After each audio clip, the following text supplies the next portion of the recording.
కాబట్టి ప్రభుత్వం చిత్తశుద్ధితోనే మా ముఖ్యంగా ఉత్తమ్ కుమార్ రెడ్డి సివిల్ సప్లైస్ మంత్రి అయిన తర్వాత చాలా స్ట్రిక్ట్గా చేసుకొని బియ్యం విషయంలో కానీ రైస్ మిల్ల విషయంలో కానీ రైతులకు లాభం అయ్యే విధంగా మనం అందరము ప్రయత్నం చేస్తూ ఉన్నాం మా ప్రభుత్వం. అందు గురించే టోకన్ల కాడ కూడా కొంచెం మనం కోఆపరేట్ చేసుకుంటే అందరు నాది ముందు అంటే లాభం లేదు. కాబట్టి మీకు చెప్పేది ఏంటంటే ప్రతి ఒక్కరు కూడా సామరస్యంగా కోఆపరేట్ చేసుకొని ఈ కొనుగోలు కేంద్రంకు రావాలి. అడ్వాన్స్గా తెచ్చినాం, వచ్చినట్లు ముందు తీసుకొని పోతూ ఉంటారు.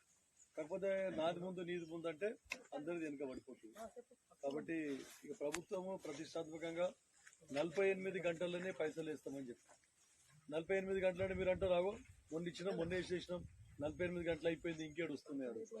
మీరు ఇక్కడ జోక్కొని సెంటర్ నుండి మళ్ళీ రైస్ మిల్లర్ దగ్గరికి పోయి అకౌంటబిలిటీ వచ్చిన తర్వాత అప్పుడు మీ అకౌంట్ లో పైసలు 48 గంటల 48 గంటలు అంటే 72 గంటలు ఒక 3-4 రోజుల లోపల పైసలు పడుతుంది.